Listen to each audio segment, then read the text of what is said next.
Assalamualaikum students. Today is our topic work and types of energy.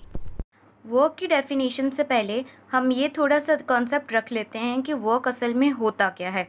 अगर आपके पास office में एक पर्सन है, वो जाता है और वो पूरा दिन काम करता है, ठीक है, या एक पर्सन ऐसा है कि जिसने अपने हाथ में एक बॉक्स को होल्ड किया हुआ है आधे घंटे के लिए, तो हमें तो लगता है कि दोनों पर्सन ने काम किया, मगर एक्चुअल में दोनों पर्सन्स ने काम नहीं किया।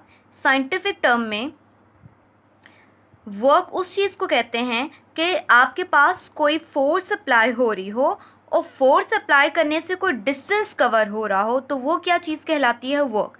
तो इसी से हम ये बात निकालते हैं कि वर्क वो चीज़ होती है या चीज़ होती है the product of force and distance in the direction of a force.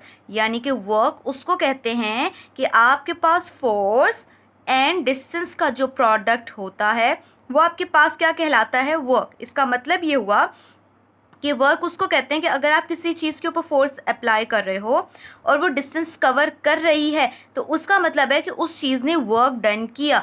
For example, आपके पास एक क्रिकेट मैच चल रहा है। उस क्रिकेट मैच के अंदर एक जो बैट्समैन है उसने बॉल को का शॉट मारा।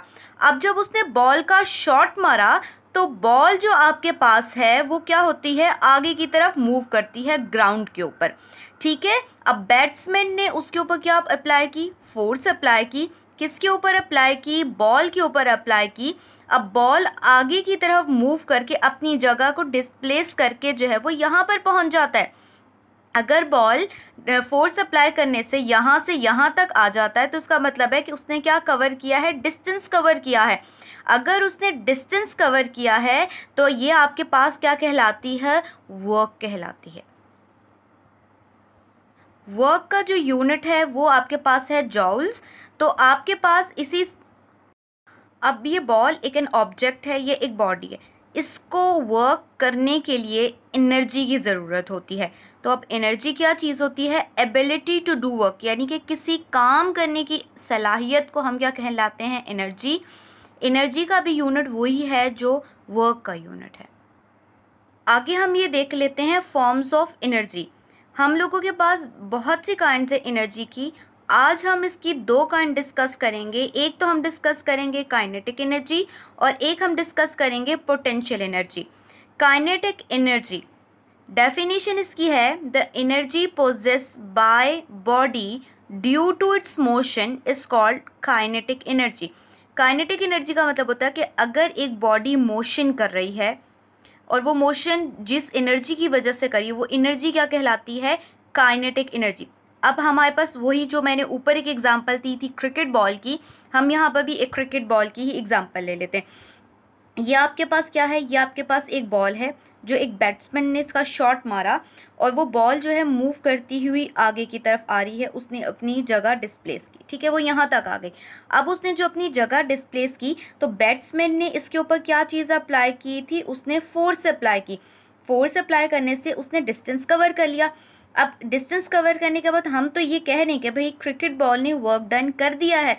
आगे जब बॉल जब मूव करती हुई जा रही होती है तो उसके ऊपर, उस मूविंग बॉल के ऊपर जो है वो दो चीज़ें अप्लाई हो रही होती हैं।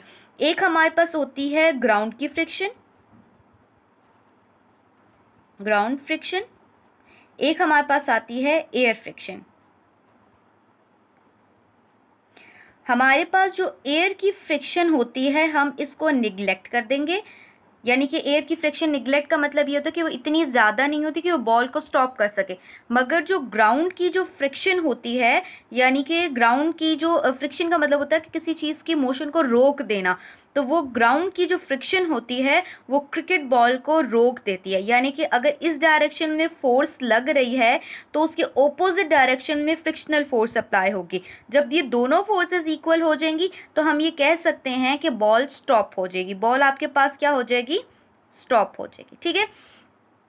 एक तो हमारे पास ये रीज़न हुआ कि जो फ्रिक्शनल फोर्स होती है वो जब अप्लाई हो तो बॉल हमारे पास स्टॉप हो जाती है।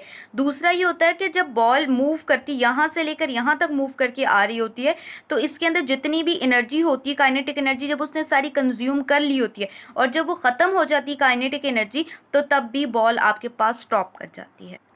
नेक्स्ट हमारे पास है potential energy. Potential energy definition है energy possessed by a body due to its position. अब बात क्या हम करें हैं इसकी पोजीशन के हवाले से करें। इसके डेफिनेशन को समझने के लिए हम एक एग्जांपल लेते हैं। एक स्टोन जो है वो आपके पास ग्राउंड पे पड़ा हुआ है, ठीक है, यानी कि वो एक स्टोन है आपके पास ज़मीन के ऊपर पड़ा हुआ है, बिल्कुल ग्राउंड में स्टेज नहीं पड़ा है। तो आपका क्या ख्याल है, उसने कोई वर्क किया? उसने कोई भी वर्क नहीं किया। अगर उसने वर्क नहीं किया तो हम ये कहेंगे कि ग्राउंड के ऊपर पड़ा हुआ जो स्टोन है उसने वर्क डन नहीं किया।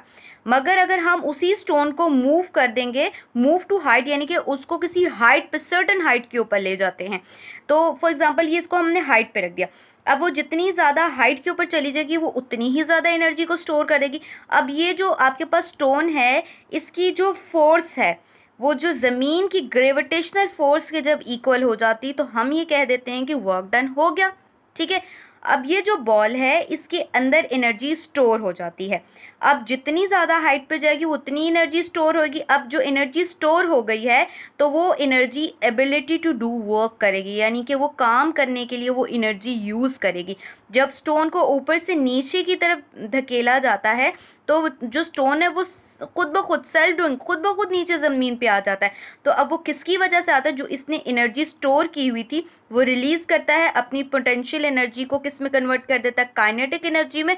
और रिजल्टेंट में जब काइनेटिक एनर्जी सारी, ये वाली काइनेटिक एनर्जी जब सारी कंज्यूम हो जाती है तो एंड पे आकर जो है जो पत्थर है वो नीचे रुक जाता है। एक तो काइनेटिक एनर्जी कंज्यूम, दूसरे फ्रैक्शनल फोर्स जो है वो भी दोनों अप्लाई हो जाएंगी, तो जिसकी वजह से जो स्टोन है वो ज़मीन पे आकर रुक जाता है।